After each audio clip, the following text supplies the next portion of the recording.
P.T. Rajeev is a fellow member of the ICAI and a partner of Messrs. Rajan Chakravarti and Associates, Chennai. He ventured into professional practice. He is specialized in and is now exclusively practicing in Indian goods and services tax law. He is qualified both as chartered accountant and company secretary, and also completed his bachelor's degree in business administration with first rank from University of Calicut. He also secured scholarship from ICAI throughout his chartered accountancy course for his merit in academics. As a speaker, he handled training session for GST government department officials on various topics on GST. He is a regular speaker in the SIRC, a well-known speaker in various micro, small, medium enterprises association in India on Indian GST law. He invited by some of the leading commerce and management institutes in India for GST seminars. He handled various customized corporate trainings on Indian GST law. In media, he has appeared in some of the national English news channels for both live and recorded discussion, and regional channels for discussion on GST related news. With these words, I invite CAPT Rajeev, and I also request CS Salim, the member managing committee, hand over a bouquet to our speaker.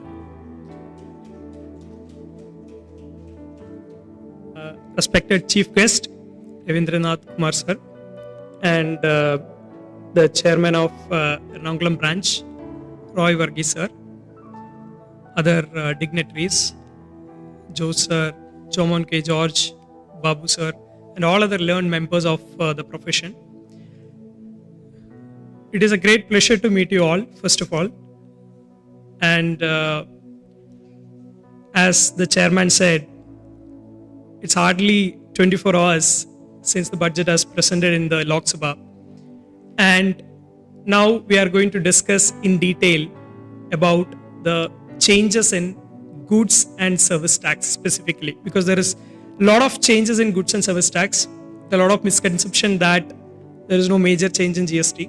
But to my understanding, compared to the last budget, this budget has undergone a lot of changes. Some are expected, some are not expected. Some expected changes are also not taken care in the budget, which I hope that it will be handled in the next coming budgets. So before getting into it, let's make it a little more interactive, because otherwise we will be lost somewhere. So I think we will make it a little more interactive. So first, let's get into the budget. So before getting into the first, I think I have hardly 1 hour. So let's make it. To what extent I can take the session, I don't know. Probably 1 hour or 1 hour 15 minutes. Okay, fine. So because there are a lot of changes, I'm sure that you will never leave this hall once you get into the topic. So how many of you are members in any club? So please raise your hand. Any club, Lions Club or Rotary Club or any clubs? How many of you, sir? Rest of us are not part of any clubs, right? So there was some landmark judgment from the Supreme Court around 6-7 months back. Have you heard about it? This Calcutta Club judgment from the Supreme Court of India. A constitutional bench has given a judgment which was a landmark judgment. So the concept which was discussed there is the concept of mutuality. What is concept of mutuality? Say for example, I am a Lions Club. I am providing service to my members. Then the Supreme Court has said there is no two persons to charge tax on it. Meaning thereby, the Supreme Court has said the members and the club are one and the same. That means there will not be any levy between these two parties. This was a landmark judgment. Based on that, there were a lot of clubs. I think some Rotary Club in Mumbai applied for AR ruling for taxability, and AR ruling said it is not taxable. The services or supply between member and the club is not taxable. There was an AR ruling also on this. So government understood that this clubs and its members, the services between them are going out of the taxability. That is the reason there was an amendment in section 7.1.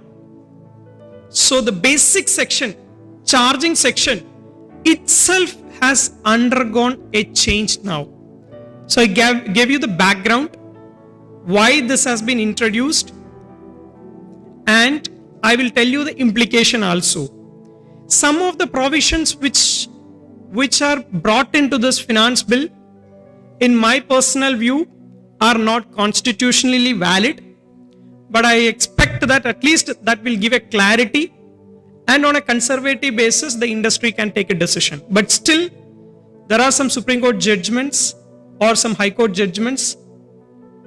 Some of the amendments are against those judgments. So let's look into that one by one.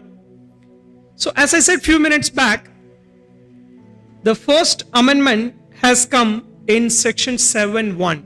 What is this section is all about? What is this section is all about? So I think we will discuss, I will give you the presentation slides later. I will also share it with the SARC, Ernakulam branch. So let's discuss about this. What is the amendment which has come? They did two amendments as far as charging section is concerned. Point number 1, they have added, there is section 7.1a. Now they have added 7.1aa. They inserted that section, subclause, and they said any transaction between the members and the club, or they said unincorporated organizations, and vice versa, whether the member is providing to the association or association, the club is providing to the members, both are coming under that definition of supply. Now the first amendment has come. Now they did not stop there. That is a beauty. They did not stop there. They went on and gave an explanation stating that irrespective of any judgment, precedent judgments on this particular aspect, indirectly they are referring to the Supreme Court judgment on Calcutta Club, and they said irrespective of this judgment, the members and the club will be considered as a distinct person, and the transaction between these two parties will be considered as a supply. So they first inserted a clause 7.1aa. Second, they went on, they did not stop there, they gave an explanation also to cover up the Supreme Court judgment on concept of mutuality. Now they clearly define that both of them will be considered as distinct person. Now let's look at what will happen to those clubs who have already obtained the AR ruling. Now what happens is, this amendment has come with retrospective effect. That means it will be applicable from 1st July 2017. So there will be some issues for those who have obtained their AR ruling, because AR ruling cannot override the act, so it will be taxable. So this is the first point with respect to supply. They did not stop there because there is an anomaly in the act. There is a section in the Schedule 2, Para 7. Schedule 2, Para 7. What is Schedule 2? Schedule 1, we have Schedule 1. We have Schedule 2. We have Schedule 3, right? We have 3 schedules in CGST Act. What is Schedule 1? Irrespective of consideration, any transaction between the parties will be considered as a supply irrespective of consideration. What is Schedule 3? There it clearly says that it is neither supply of goods nor supply of service, right? So what is Schedule 2? Yes. So they are saying that if the transaction can be, once the transaction comes under, because this comes from 1A, there was a problem in problem in drafting the law when the GST law got introduced, because this transactions in Schedule 2 was considered as a supply. Later they said amended it and they removed that 7(1)(d) and they incorporated 1 capital A and said that if the transaction is falling into section 7, that is what? Once it becomes supply, then for the purpose of classification you come to me. Come to where? Come to schedule 2. So now schedule 2 is only a classification schedule. Once you identify the transaction, come to schedule 2 for the to understand whether it is a supply of goods or supply of service, whether you have to apply SAC code or you have to apply HSN code. Now, in that 7th paragraph was this with respect to transaction between members and clubs. Any supply of goods, say for example in a club, say for example Lions Club or Rotary Club, there was a supply of goods, say for example food or etc. from the club to its members, it was considered as supply of goods. So this is something which was there in schedule 2, paragraph 7. Now they have removed it. The reason for the removal is very simple. The reason for removal is very simple because this paragraph has indirectly incorporated into supply itself, and they don't want any kind of confusion in schedule 2. Now schedule 2 paragraph 7 has been removed. I will just show what really happened. Now you can see that the supply definition starts section 7(1)(a) says that all forms of supply of goods or services or both, and went on to say that 8 keywords made or agreed to be made for a consideration by a person in the course or furtherance of business. Now after clause A, they incorporated A, and then they are saying activities or transaction by a person other than individual to its members. Other than individuals means what? Any association, whether it is a residential welfare association or a club or whatever it may be, to its members or its constitutes or vice versa. So it's not only from the club to its members but vice versa for cash, deferred payment or other valuable consideration. So this is the key amendment which has come in supply. Now you can read explanation at later point of time. Explanation is clearly, you can see that you can read here, law for the time being in force, any judgment, decree or order of any court. So the intention is very, very clear that they wanted to address this particular judgment. They are clearly expressing, the legislation or the legislators are clearly expressing their intention that we will not consider Calcutta Club judgment of Supreme Court. So now I have given the background of it, objective and reason. So how I'm going to handle is, what was the pre-amendment position, what is the post-amendment position, why that amendment has come. I'm going little deeper. I'm analyzing clause by clause analysis, though it is 24 hours since the presentation of budget. I've already prepared clause by clause analysis. So whatever, to the extent whatever we can cover, we will cover with quality. I don't want to expedite it and then lose the quality. I will concentrate on quality and then ensure that whatever I am presenting, you are taking it 100%. So as I said, this schedule, paragraph 7 of schedule 2 has been removed. Now this is no more there in the schedule 2. Now before getting into this, I just wanted to understand, once the amendments have been incorporated in finance bill, when will it be applicable? Will it be applicable today? Because most of the taxation provisions, it will be applicable from 1st April 2021, right? Because the budget is presented in February and it is applicable from 1st April 2021. Now let me ask you, as far as the GST amendments are concerned, when will it be applicable? After passing the bill, okay, good. Because bill has to be passed and then approved by the president. Then, any other views? Notified date. Who has to notify? Gazette. Okay, who has to, what about the state? Now the corresponding changes have to be incorporated in the state act, right? SGST. It's a dual taxation, right? So now what happens is, finance bill has proposed it. It has to be approved by the president. Okay, finally approved by the president, has to give his consent. From that date also it is not applicable. It become a law, but the applicability, that effective date, will be notified later. Why they are not notifying immediately? Reason being, because we have a dual taxation system where the state SGST, the respective states, they have to also amend the SGST law.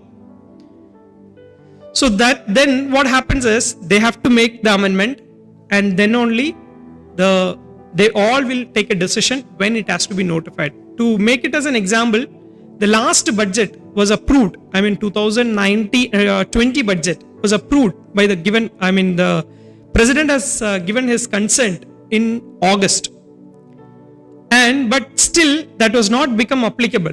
Most of the provisions became applicable at later point of time, because they were waiting for the respective states to make the amendment. So in the amendment, if you read the bill, it is very clearly said that unless otherwise it is clearly mentioned the date of applicability, it will be applicable from the date of notification. So notification will come later, but we have to. So then the next question would be, if the notification comes later, should we prepare now itself? Yes, now we have to prepare now itself, because there are a lot of amendments. Like if you look at zero rated supply, the definition has completely changed. Now there are a lot of new things in zero rated supply. When we move on to that, you will understand what is zero rated supply. Now, input tax credit. Now the section 7, yes. Yes.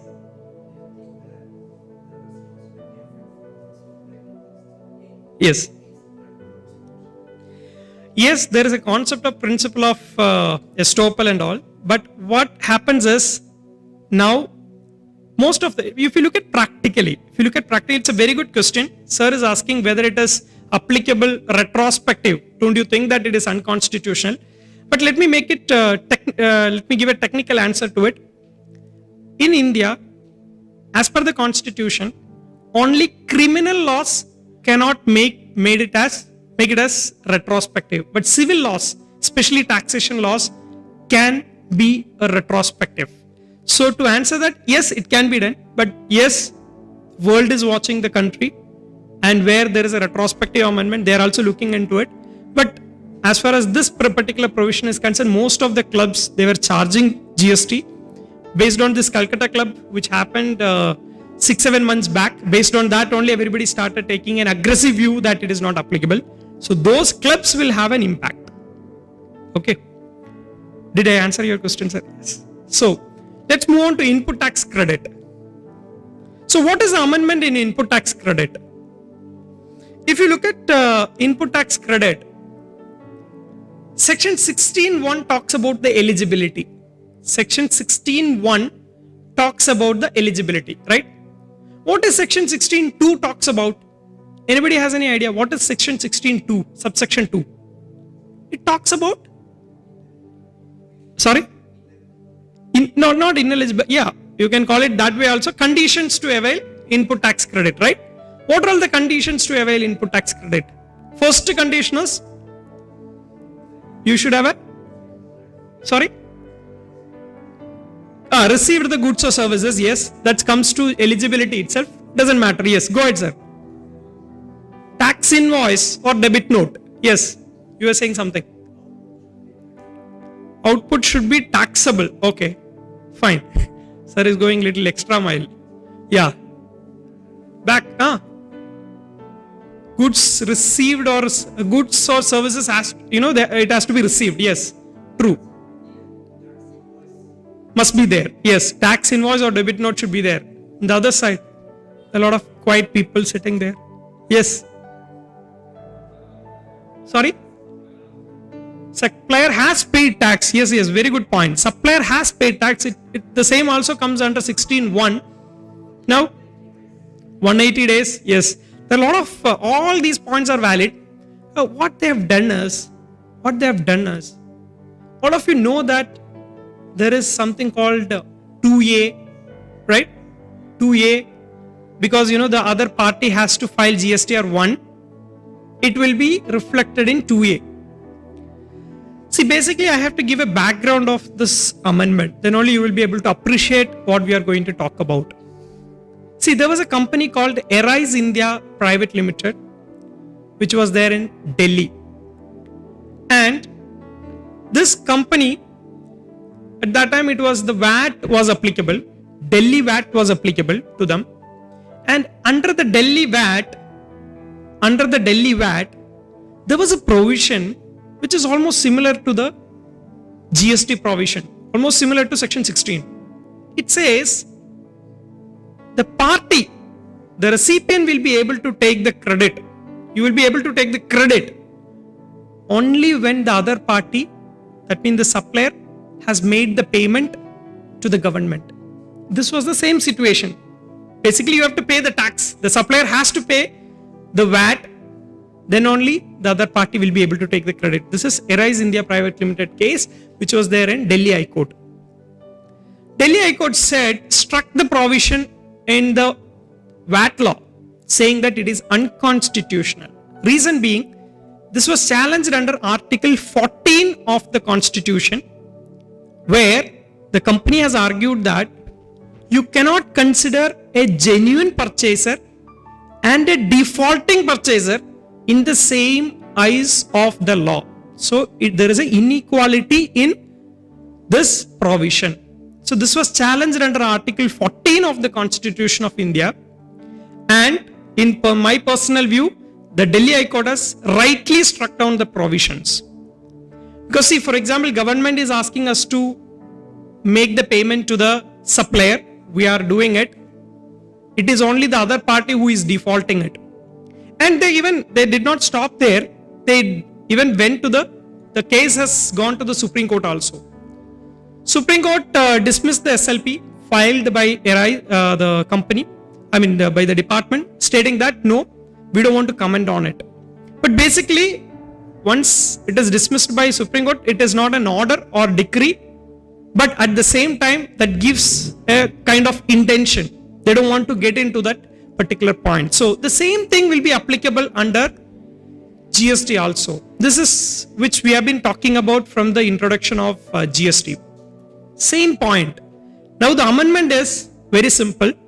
They said once you make the supply, you have to file the GSTR 1 and it has to be reflected in 2A.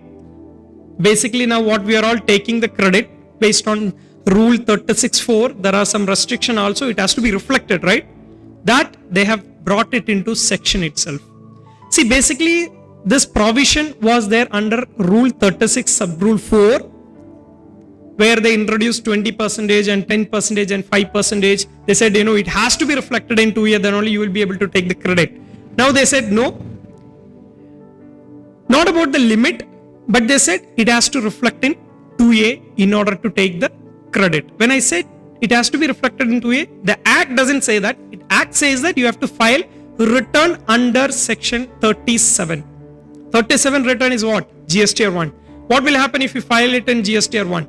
Immediately it will get reflected in GSTR 2A. So let's look at the provision now. So this is the amendment. They have again incorporated it as a AA subclause 16.2 requirement for ITC. First point, you can see that tax invoice under section 31 or debit note under section 34 or any tax paying document should be there. Any tax paying document, that bill of entry or reverse charge mechanism invoices or ISD invoices, all those things will be applicable here. Now the amendment has come here and it says that the details of invoice or debit note referred to in clause A. So when we are referring to clause A, you have to be very careful. It is section 31, section 34, debit note, and other tax paying document is nothing but, let me reiterate, it is bill of entry, your reverse charge mechanism invoices, ISD invoices, etc. So has been furnished by the supplier in the statement of outward supplies. Outward supplies means what? Your GSTR 1. and such details have been communicated to the recipient of such invoice or debit note in the manner as specified in section 37. Section 37 talks about GSTR 1, outward supplies. So this is the amendment which has come in GSTR section 16 to 1 point. Now, you look at the background, objective and reasons. Now to provide, what is the objective of this section? To provide ITC on invoice or debit note may be availed only when the details of such invoice or debit note has been furnished by the supplier. So now it is very, very clear. GSTR 1 is mandatory. So to make it very simple, now Rule 36 sub Rule 4 is getting a backup from section 16 to sub clause AA to make it in a simple line. Now if you ask me whether it is constitutionally valid, yes, it can be challenged in the court of law. Now let's move on to the most discussed topic in GST. Yes. Yeah.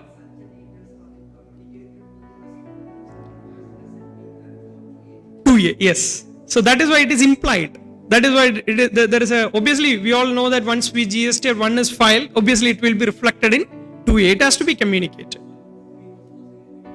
Right now in this amendment, no. It has no, impact. No. Very good question. Whether it is a retrospective? No. I think I have to take you through one slide because short of time, I did not take you through all the summary. See here, only 3 provisions are retrospective.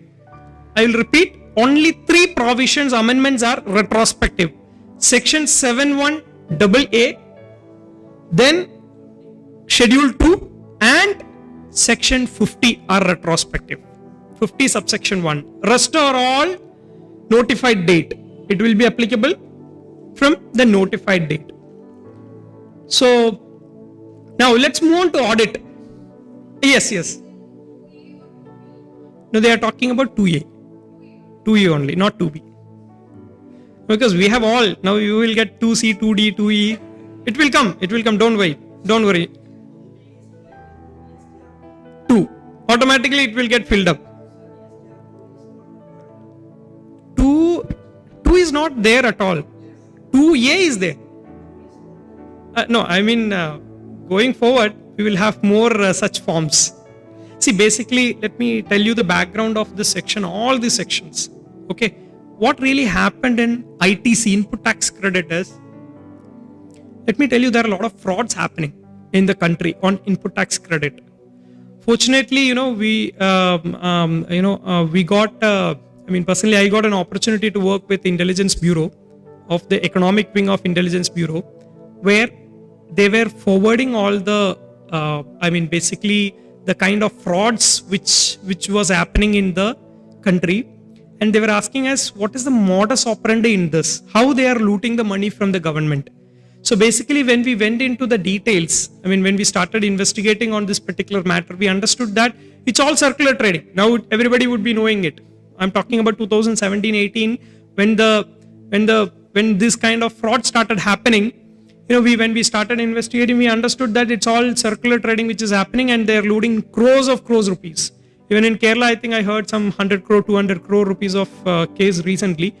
And so what they have done is, this 2A is nothing but it has to be reflected in 2A. That means you are declaring that in GSTR 1. You look at this beauty of this amendment, they did not stop there. Now they are having a lot of provisions now to ensure that you are filing 3B also. Already they brought 3B, that provision notification saying that you file GSTR 1 for 2 months and GSTR 3B, the gap between, you cannot keep on filing GSTR 1 for 12 months and not file GSTR 3B, right? Notification has already come. 94/2020.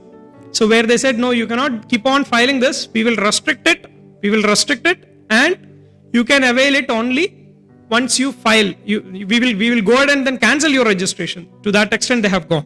Now what happens in annual audit under GST? Let's move on to annual audit. basically this was a bread and butter for many young chartered accountants and many other senior professionals also. There was a concept called GST audit. We were all struggling, and then we were all finally completed the audit also. The power for all CAs were derived from section 35 subsection 5. Very unfortunately, in this bill, they have removed that. I mean, they omitted this section, and then they said no more audit is required, annual audit is required.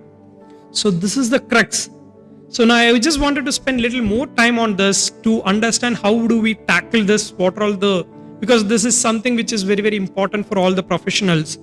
So let's look at the thing. So now, why this has come? I mean, why they have removed it? So one of the reasons, I think Jomun sir has rightly said, I think there are a lot of representation from the industry that the GST audit cost is going up. Probably yes, that may be one reason, but there are a lot of other reasons also, which in my view, personal view, I don't know, there is no documentary evidence. You would be knowing that most of the professionals, the GST collection is going up drastically, to a great extent. But at the same time, you have to also appreciate the hands behind such collection. That's none other than the professionals called chartered accountants. Do you think that, in my personal view, if professionals like chartered accountants are not supporting the client, I honestly believe that the collection will not touch this high time amount. Reason being, even in my personal experience itself, we recommended to clients, we proposed additions. Basically, we said, there is 180 days provision, section 16 to proviso 2 will be applicable, so you have to reverse the credit. Proviso 1, you have to reverse the credit, etc. We have clearly told, and the client has reversed it.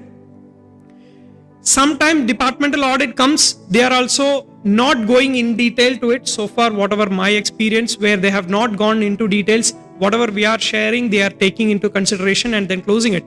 So that being the case, how did the government got the revenue from the party? It's only because of chartered accountants who proposed the liability. But very unfortunately, what happened is most of the professionals, they have done this proposal, or they have asked the clients to make the payment in GSTR 9, not in 9C, right? Most of the people, nobody will qualify the report, right? Most of the CS, what they were doing, they were, if they find any liability, they were saying that you pay it in GSTR 9, so I'll give a clean report of 9C. This was really happening, right? So now what happens? If you look at the statistics of 9C, probably there won't be any qualification, right? We have already made all the adjustments in 9, so obviously 9C is pakka. There is no difference. So when they are doing a data analytics, they can see that there is no qualification. Then why these professionals should be doing audit when there is a high cost? But they are not appreciating, or they are not understanding that actually we have asked the client to make all payments in 9. That is why this 9s is, we are giving clean report, right? So whatever it may be, now let's look at whatever happened has happened. What is the last hope for a chartered accountant now? It is only in the finance bill, right? Finance bill. Even if it is approved by the president, we have last hope that states, if they are not accepting it, if they are not accepting this provision, this will be only there in the papers. Let me make it again. If states, respective states, if they are saying that no, we really understand the importance of the chartered accountants, we want them to audit the books of accounts. If that being the case, this will be applicable. I mean, audit will be applicable. So now what can happen? Probably I am looking at a longer version of it. I have faith in the institute. So where if they are making representations, etc., if at all the central government or the state governments, if they are accepting it, then probably this may be removed in the next budget. This may be, I'm very optimistic saying that, considering the contribution of chartered accountants, probably this may be removed. That is what we are also trying to, escalate to the respective authorities, that this provision, the importance of the provision. So where the success lies, we have to escalate stating that what is a contribution which we have done in terms of tax collection. So now let's now what is the options? Do you think that the clients will be able to file 9 and 9C? Now only thing is that in the 9C there is a certification part that alone has been removed. So now anybody can do the 9C. Now chartered accountant, qualified chartered accountant is not required. Do you think that your clients will be able to do it independently, the 9 and 9C?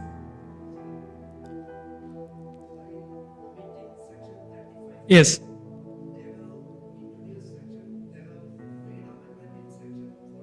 Yes.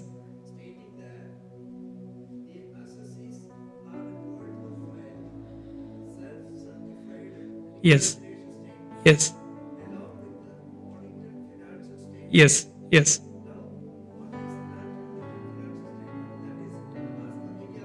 Yes. Yes. Yes. Yes. Yes. Yes.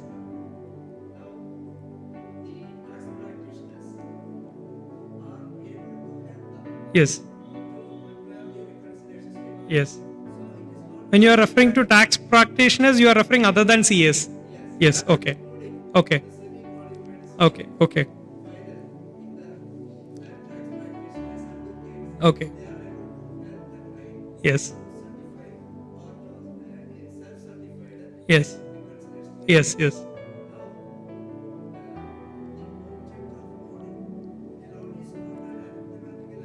Yes.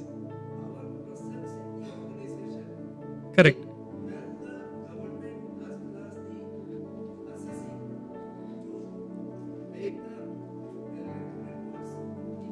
Yes. Yes. Correct.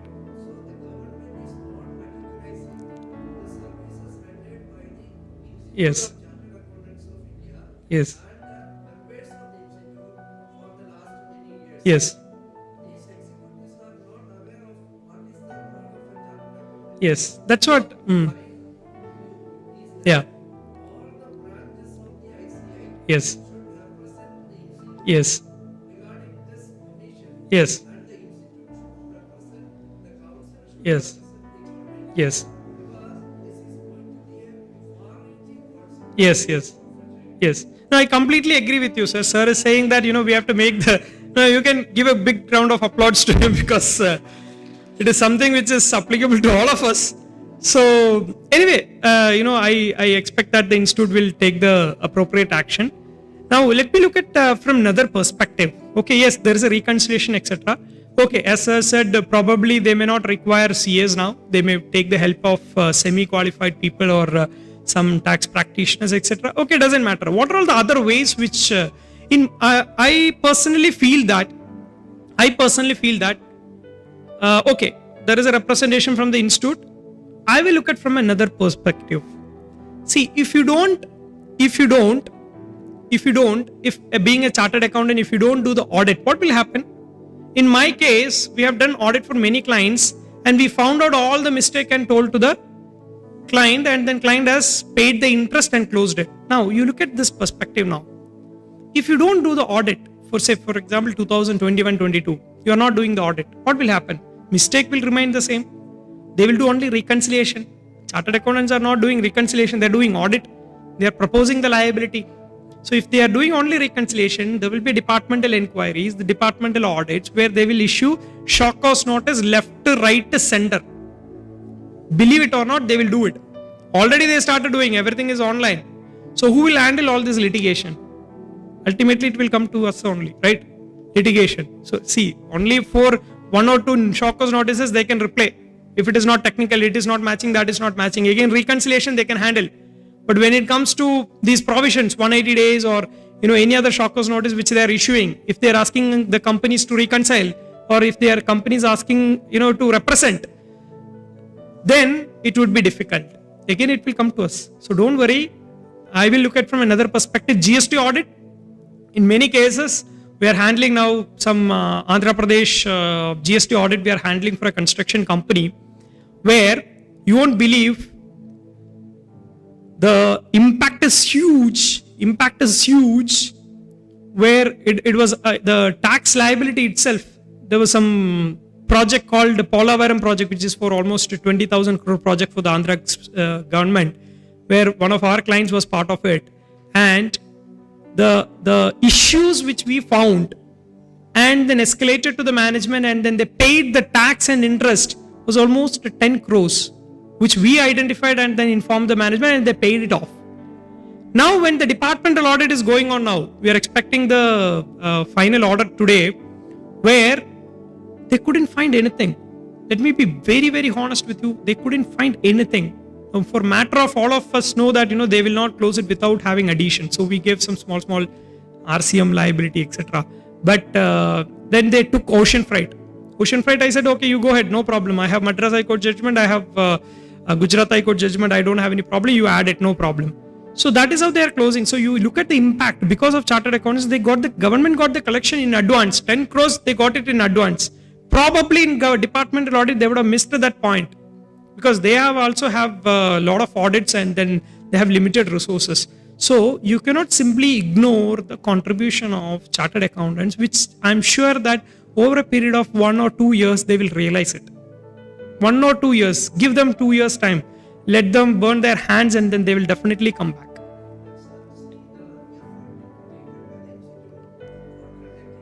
Yes. Yes. Yes. Yes. Yes. Yes. Yes. Yes. Yes. Yes. Yes. Yes. Yes. No, we are doing a lot of work. Let's give them some time. I'm expecting that, first of all, let's all be very optimistic and think that, this provision will not go. But at the same time, we have to also look at the alternatives. What is the alternative? You handle the litigations. Because let me tell you that litigations can be handled only by chartered accountants. No, what I'm saying is, we know the business. We are experts in income tax litigation handling, right? Almost everything. What is the difference between the GST and income tax? The only difference is knowledge. Chartered accountants are well, prepared to handle any kind of litigation, in my view. So you have to look at the alternative opportunities which is available in terms of GST practice. Now, yes. Yeah, now this provision has come. Sir is asking the right question. Sir, your good name, sir? Johnny. Okay. So Johnny sir is asking some good question and reminding me that, if I miss some points, he is escalating. So thank you, sir. So first point is, when will it be applicable? Is it applicable for 2019-20? Is it applicable? Already 28th of February is the last date, right? Is it applicable for that? No, it is not applicable for that. First of all, it has not come to as the effective date is not yet announced. So probably, assuming that if this has been approved by the president by, July, August or something, and still it is only in the papers, it is not effective. So assuming that it is effective in 21-22 financial year, whether 21 will be applicable, in my view, yes, audit will be applicable for 21. 22, there could be some issue. Yes. Yeah.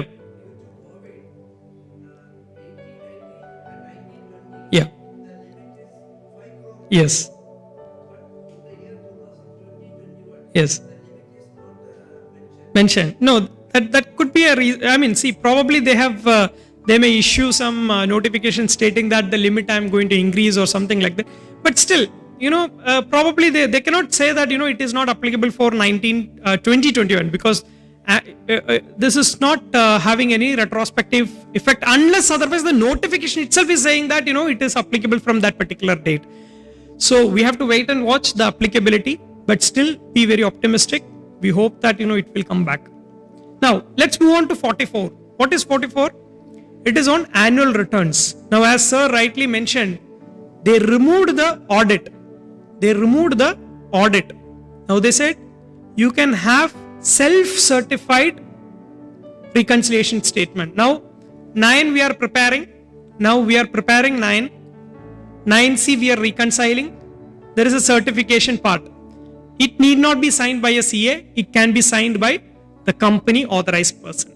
Now, they went on and then amended, saying that there should be an audited financial statement, annual audited financial statement, that they are referring to, not to the GST audit, they are referring to the audit under any other law. That is already there. Last year also it was there. I mean, before this amendment was also, this point was there. We used to attach the audited financial statement. So now there is a crux in this. You have to also look at this. The limit for audit. What is the limit for GST audit now? Sorry? Yes. Yes. 5 crore. Yes. Yes. Maybe. In the absence of any notification, yes, it will go back to 2 crore. Now you take a scenario where the client, assuming that now we are talking about the limit, assuming that the turnover limit is 2 crore, and as per the Income Tax Act, up to 10 crore, no audit is required, right? If you are following the digital transactions, right? Whatever the provision, digital transaction, I will put it in simple words. So assuming that your turnover is 7.5 crore, and you are coming under GST audit. Now, what is the annual audited financial statement which you will submit? You have not applicable. I mean, if it is a company, yes, applicable. Assuming that other than corporate. Now, what will happen? Tax audit is not applicable. GST audit is not, company audit is not applicable. Then what are you referring to this? Audited financial statement. What are you referring to it? Are you referring to the tax audit? If that being the case, it may not be applicable. So this is some issue which is there, which I expect that the government will come forward and then clarify how we have to proceed with it. Now, let's look at the proviso which has been inserted, where they said that the commissioner can exempt the registered class of registered persons from filing annual returns under section 44. Now, this is not applicable to government departmental audits, etc., where C&AG is being the auditor for that company. So 44 is not applicable to them. Now let's move on to the interest rate. Now, all of you are very clear about what we are discussing. Now we have discussed about supply, section 7(1)AA, and we discussed about schedule 2, paragraph 7. We discussed about input tax credit. We have discussed about our key point, audit. Now we have discussed about the annual return, section 44. Now we are moving on to section 50, subsection 1. Interest is applicable on gross or net? 50, subsection 1. Interest is applicable on gross liability or net liability? Sorry? Gross. Okay. Somebody was saying something. Yes, sir. It's only net. Your good name, sir? Benny. Okay. It's only on net. Okay. Anybody from this side? Any views? Is it on gross or net? Interest liability. Say, for example, I will give you an example. My liability is 10 crore. I have 8 crore of input tax credit. I should pay interest, assuming that I am filing the return after 10 days. The interest for 10 days has to be calculated on 2 crore or on 10 crore? 10 crore. Okay. Existing section, it is 10 crore. Yes. Okay. Any other views? Okay, no problem. Okay. See, basically what happened is, this was a debatable issue. The industry said that 8 crore is lying with you, government. Why should I pay interest? Government said, it has not come to me into my consolidated fund. It is still lying there, which I am not able to use it. Again, we said, it is not my problem, you transfer it. There is no provision to transfer that credit to their consolidated fund. So finally, government said, okay, it can be on net. When? In the GST Council. They said before that there was a Telangana High Court judgment where Telangana High Court said it should be on gross. very unfortunately, this has started in February 2018. February 2018, Principal Commission of GST of Telangana has issued a order stating that the interest shall be charged under 50, section 50, subsection 1 on gross, not on net. This was the starting point. I'm talking about way back in 2018 when everybody started realizing it. That was the first official communication which has come out. Then Telangana High Court said, yes, it should be on gross. So court also agreed to that particular provision. But then GST Council said, no, we will make a amendment to it with retrospective effect from 1st July 2017. And then they made that provision in the GST Act saying that, yes, it should be on net. And again, they made a mistake. They said it will be applicable from the date of notification. And in September 2020, they notified it. When they notified, they did not say that it is having a retrospective effect. It is only having a prospective effect. But again, they issued some circular, etc., clarifying, saying that no, it is only retrospective. But department officials are not accepting. First of all, I am facing some issue saying that if some circular which I am showing to the state department official, they are saying that it is not binding on me. It is central government which has issued this circular. It is not binding on me. So these kind of issues we are facing, and then the interest was applicable on net. Yes, it is applicable, but with the prospective effect as per the law. Now they made it is retrospective. They said, no, we are saying that this provision was deemed to have been incorporated with effect from 1st July 2017. So now it is very clear.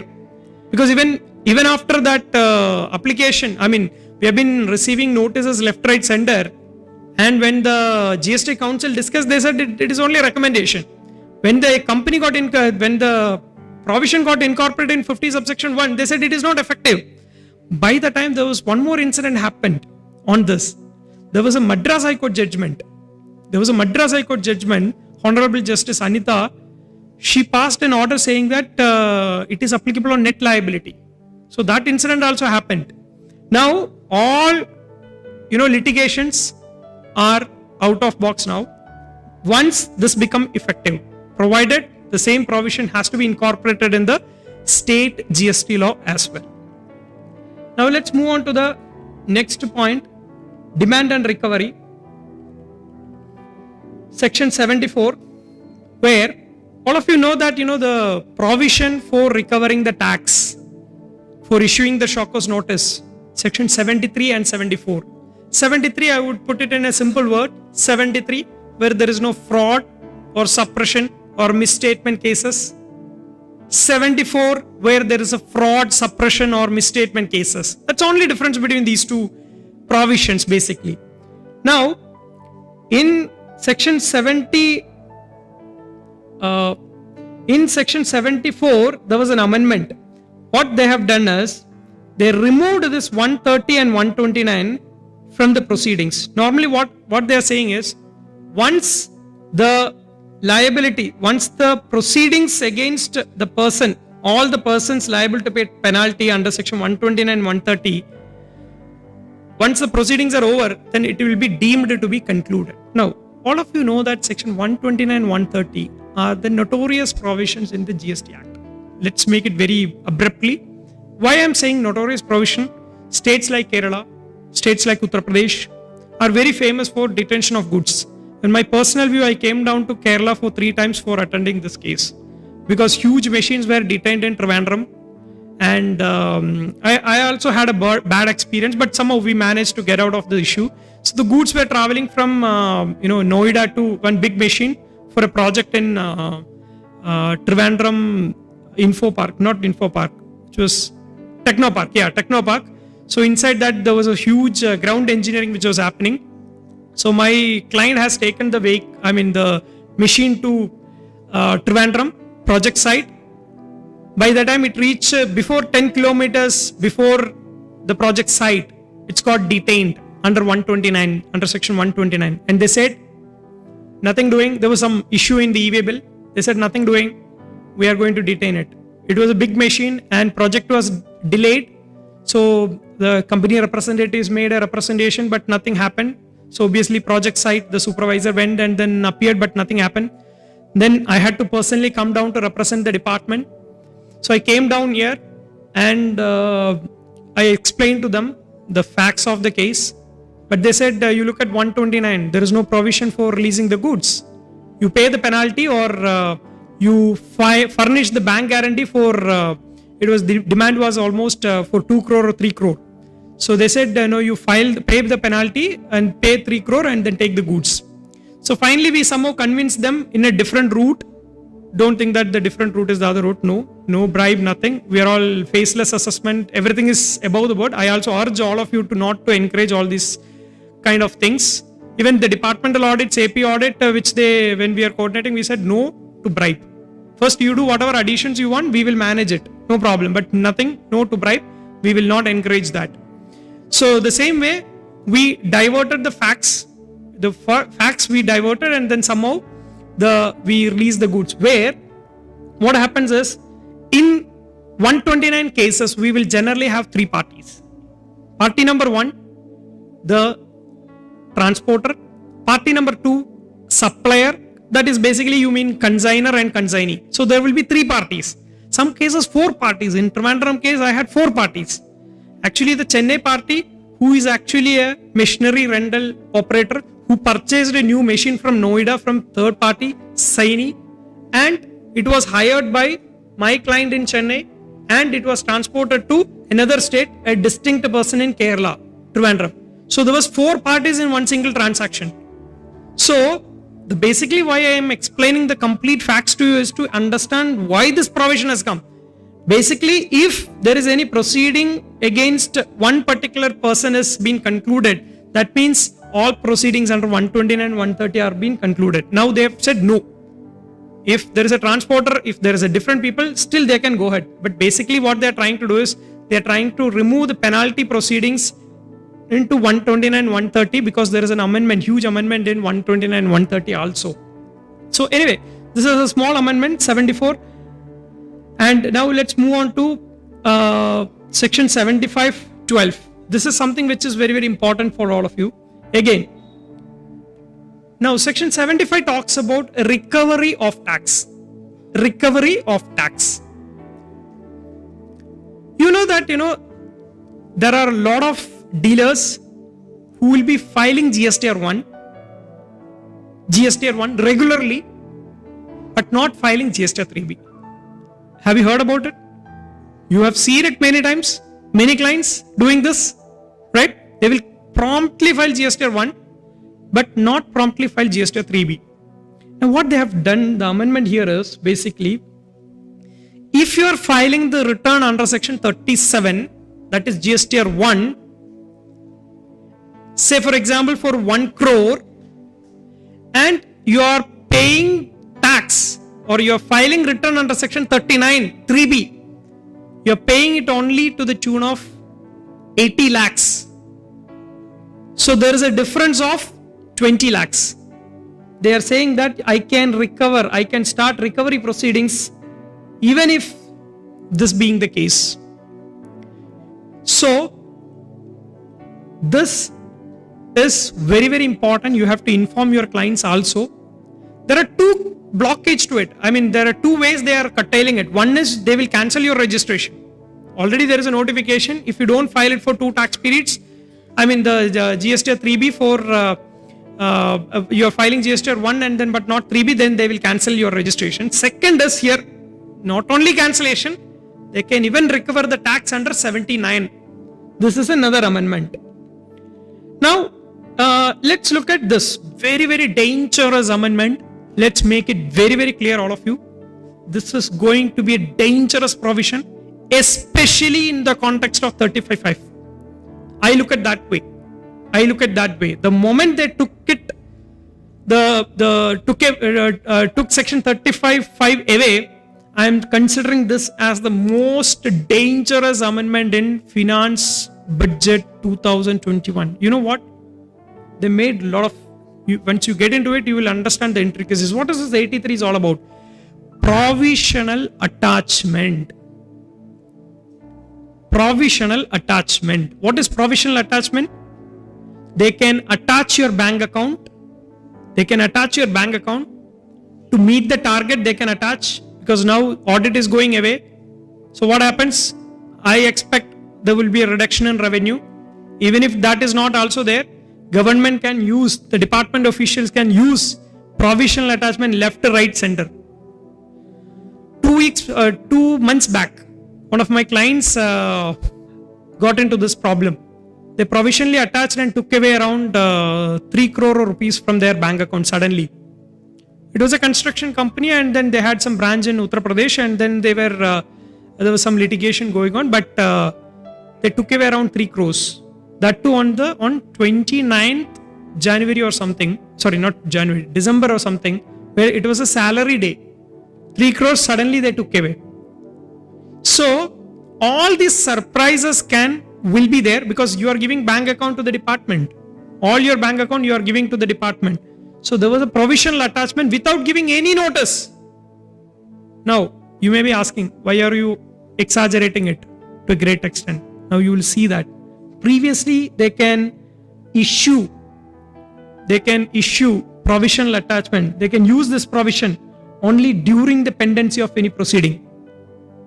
The proceeding should have been started. There should be a pending. If it is pending before, then they can. But look at this insertion. Very cleverly they said, after initiation of proceeding, even I issue a single letter to you. I issue a show cause notice 74 or 73. I just issued it.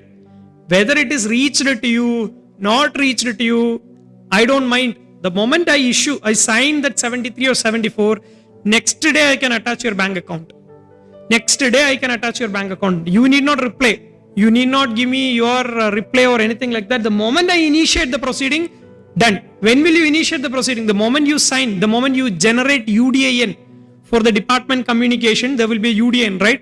That is a valid thing because that has to be there. So the moment they generate that UDIN, that is the time of initiation of proceeding, they can attach your bank account. I generate UDIN today, I can attach your bank account today. So to that extent, they have come to this level. You have to be very, very careful. I'm sure that you will have a lot of work on provisional attachment. Be thorough with section 83 subsection 1. Now, pre-deposit, appeal. See, all of us know that, the appeal, if you have to go for appeal, how many minutes I have, sir? Because I have to cover zero rated supply, which is very, very important. Roy sir? No problem. All of you, I want your concurrence. Lot of changes are there. Very, very important changes are there. So if you are okay with it, I can continue with it. I will skip 1 or 2, 3, which are not very, very important. But zero rated, I cannot skip it because maybe 15 minutes or something. 15 is fine. Yeah. That is fine. Then Yes. I will not skip anything. I will tell you what I am skipping. I will probably skip 151, 152 and 168. These 3 sections I will skip it. I will quickly touch upon it.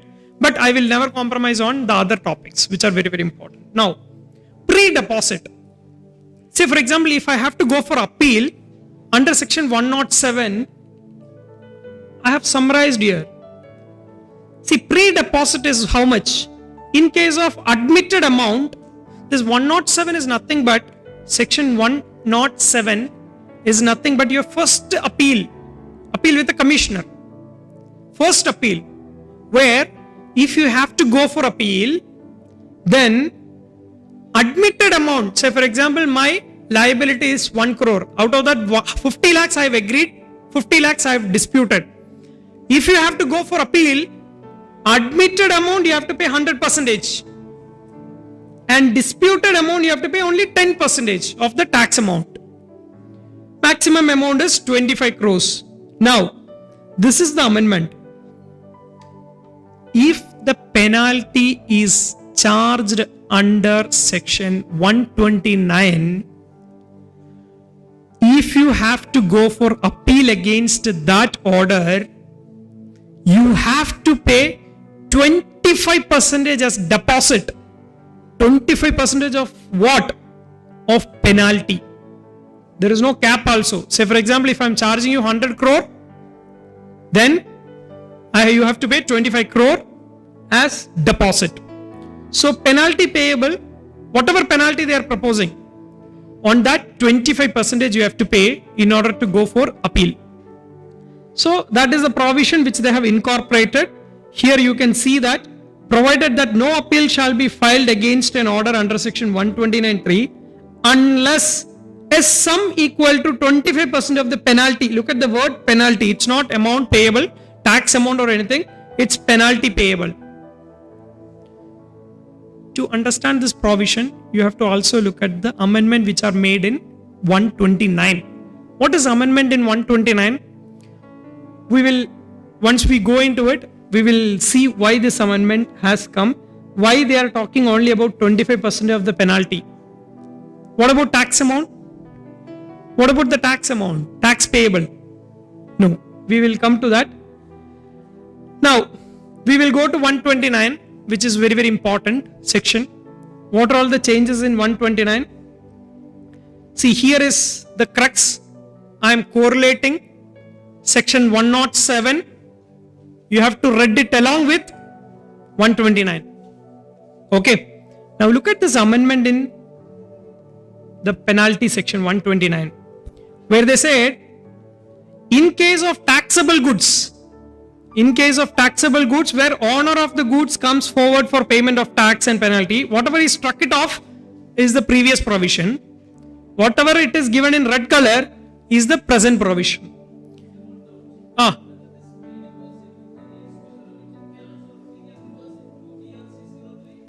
It can be paid through DRC03 also, sir, no problem. Even we have played it and then it is accepting. Generally, what they say is, it has to be paid by cash, but it is getting accepted as of now. So,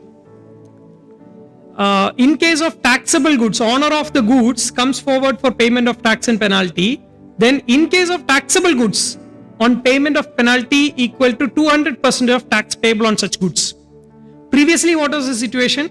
They said on payment of applicable tax and penalty equal to 100%. See, in my view, it is only rewriting of the law. See, on payment of applicable tax, say for example, tax is 100 rupees. What is penalty? Penalty equal to 100 rupees. So how much it comes to? 200%. That they have made it as 200% now. They removed the word tax and then they brought penalty, 100% penalty, because if you look at the chapter, this chapter, it is applicable for penalties and offenses and penalties and prosecution. So here also there is no change. Here in, if it is an exempted goods, on payment of an amount equal to 2% of the value of goods or 25%, whichever is lower. Now, penalty in case of, if the party owner not comes forward, the penalty in case of taxable goods on payment of penalty equal to 50% of value or 200% of tax payable on such goods, whichever is higher. And in case of exempted goods, there is no major change. Now, this has been removed. I mean, section 129 2, where this clause has been removed. They said the proviso to subsection 67 shall be mutandis apply for detention and seizure of goods. Now they have removed this basically. So what does it mean? It means that what they are trying to do is they are trying to bring all penalty proceedings into 129 without touching 74 and 73. 74 and 73, do you think that 129 they cannot touch 73 and 74? Yes, they can issue 73 and 74. Generally they don't issue 73, 74 generally, where they can issue it under 74. That will be issued by jurisdictional proper officer. Your proper officer will commence another proceedings by issuing a shock cause notice. By the time intelligence officers gives this information about the evasion of tax, based on that information, section 74 notice, shock cause notice can be issued, and then that proceeding is different. This proceeding is different. Now both will be there.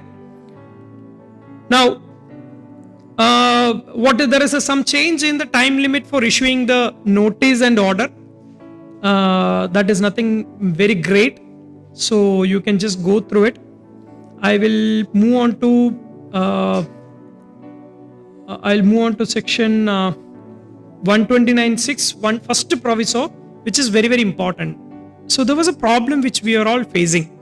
See, what happens is, if I transport goods from Chennai to Kerala, and goods worth, say for example, 10 crores and tax is 1.8 crores, if the intelligence officers detain my vehicle and goods, both will be there till they release it, right?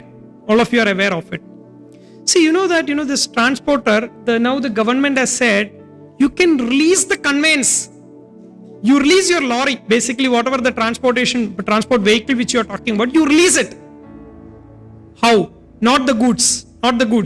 Goods, separate provision. But now you can release the conveyance on payment of transporter by the transporter, penalty under 129.3 or 1 lakh, whichever is lower. So assuming that the penalty is 30,000 or under 129.3 or 1 lakh, whichever is lower, 30,000 is lower, they can release the goods by paying releasing the vehicle by paying this 30,000. Assuming that the liability, in my case, it was around 3 crore. They need not pay 3 crore. They can pay 1 lakh and release the vehicle. So that provision has been given. This will ease the transportation industry. And anyway, the other provision was there. Already it was there. Hazardous goods or perishable goods and all. It is within 15 days they will dispose it. I mean, after 15 days, they will wait only for 15 days. After that, they will dispose it. But if they think that, the goods will be perishable or it will be perished within 15 days, they can at any point of time, they can sell the goods and then encash, recover the money. Now let's look at the section 130. Section 130. This is very, very important. When they drafted the law, they made a big blunder. I would say that, I would put it that way. See, what is this difference between, first you have to understand what is the difference between 129 and 130. Section 129 talks about detention.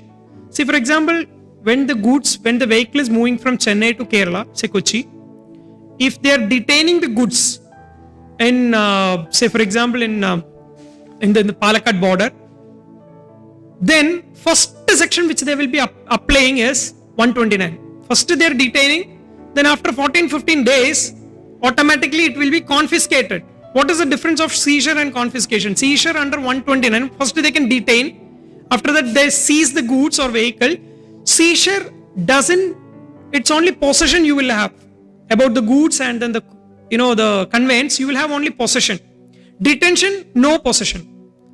See, basically detention, you will just detain. That movement you are obstructing. Then comes seizure, where you will take the possession of the goods and vehicle. Then comes confiscation, where the ownership will be transferred to the government. Detention and seizure were handled in section 129, and confiscation, where the ownership transfers to the department, dealt under 130. Now, what is the problem here? What is a blunder which they made? Already there are some judgment also. So the judgment based on which they come up is this judgment. You can hear that Synergy Fertichem Private Limited, State of Gujarat. What is the basic issue? I told you that they can detain, they can impose penalty under 129. But at the same time, the question before the court was, can 129 and 130, both the proceedings, can it be initiated together? Second point, both are independent, or after 129 proceedings, once it is initiated, can you initiate 130? Previously, what happens is, you can initiate under 129 penalty, you can charge 130 also. It is not mandatory that you can come to 130 after finishing 129. Basically, there is no order and all. You can, if I like, I can start 130. If I start, I can start 129. If I like, I can start both together also. How can you punish one particular person for the same crime or same offense, I don't call it as crime, for same offense, how can you punish it twice? We call it as in law, it is called double jeopardy, right? So for the same crime, you are for same offense, you are punished twice. What is the problem here? If you look at 130, it was started notwithstanding anything under this act. That means you forgot about all the previous provisions, etc. I will still initiate the proceeding. Based on that Gujarat High Court judgment, the government understood that issue and department started using it also. Now they said they removed the word notwithstanding anything under. Now they said where. That means this 130 is now dependent on 129. Previously, 129 and 130 both were independent sections. Now 130 is depending on 129. So that double jeopardy has been removed. That anomaly has been removed. That is what happened in this. Now there is a small change in the penalty amount, etc. Then I will quickly take you through 151, 152, 168 and all. Nothing. It's previously it was a redundant section because the power was given to collect only statistical data. Now it has been increased to call for any information. That means statistic purpose was a limited objective. Now it is increased to any information. So it has a wide scope now. And bar on disclosure also, there was a small amendment. I mean, whatever the data collected by the department, whether they can disclose it to a third party or whether they can use it against you. It can be. So that they have made it here very clear. So I have the right to collect. I have the right to use it also. Now I will move on to zero rated supply very quickly. Very, very important. Where is the zero rated? I mean, SCZ here. Here in Cochin. SCZ. Where is the SCC here? I'm asking. I mean, here, is there any SCC in Cochin? Kakinad is a Kakinad Info Park, right? Oh, okay. Kakinad Info Park is a SCZ, right? So now we are in Divans Road, right? Divans Road. Assuming that the ICAI is supplying some service to a company located in SCZ. What is this transaction? Is it a zero rated supply? Supply is made to an SCC unit located in Kakinad. ICAI has been invited and told that ICAI, our employees requires training. Why don't you conduct? You charge 1 lakh rupees. ICAI said fine. When now ICAI has to raise an invoice on them. When they are invoice raising, ICAI charged GST, but they said they are in SCZ, don't charge me. So section 16 was there where it is very clearly said that if you are supplying to an SCZ developer or SCZ unit, it will be considered as a zero rated supply. Now, after that, this provision was there before also, but what is the change? When they came up way back in 2017 August, if my memory is right, they clarified, they came up with a circular where they said you have to supply to zero rated, you have to supply to SCZ, but it should be for an authorized operations only. So the circular was overriding the act. How can the circular say something which is not told by the act? This was being challenged actually. Everywhere we were challenging this. When you are going for a refund under section 54 subsection 3, when you are going for a refund, department was asking, is it for authorized operations? We said, you show me where is it mentioned that it should be for the authorized operations. They said, look at the circular. Circular is binding only on you, sir. It is not on us. You show me where is it mentioned in the act. So they said, no, it is deemed understood. We said, there is no deeming fiction. If the parliament has any intention, it should come through only the act. The circular cannot override the act. So this was our argument. Now what they said is, they clearly brought that authorized operations word into the act. Under section 16 of the CGST Act, now zero rated supply, the definition has been expanded. the supply of goods or supply of service to an SEZ unit or SEZ developer, and that supply should be for an authorized operations. This is the first amendment. Second amendment, which we widely used in Chennai, we widely used for our export clients. What happens is, assuming that I have huge input tax credit, I have huge input tax credit in my input tax credit ledger. Now what I have two options. One is export without tax and apply for refund of accumulated input tax credit. I have an alternative. I can pay tax, utilize credit, and then claim refund. When I'm making the payment, I get the credit, get the refund within 7 days or within less than very short span of time. I used to get the refund, right? When I'm making the payment and then apply for a refund, immediately I will get it.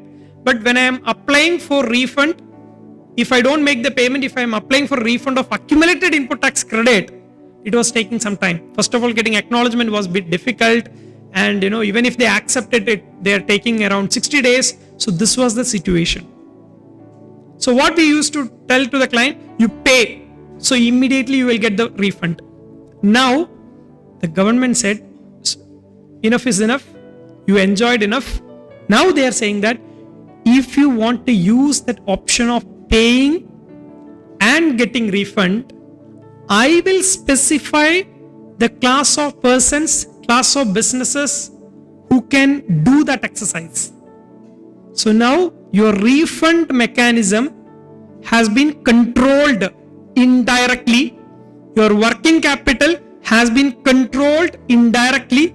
This will have huge impact for the exporters. So that notification has to come, and we have to see who are all there who can exercise this. They can only exercise it. Now, the third change in zero rated supplies, which I am sure that which will be applicable to all of you, that is there any condition for collecting the consideration in foreign currency within a stipulated time for export of goods? Not talking about export of service. Export of service, section 2, subsection 6 of the IGST Act, fourth point very clearly saying that it should be received in convertible foreign currency. But if you look at the export of goods definition under section 2, subsection 5, it says that you have to take it outside India, from India. That's the only condition. Whether you locate in US, you locate in Uganda, you locate in UK, you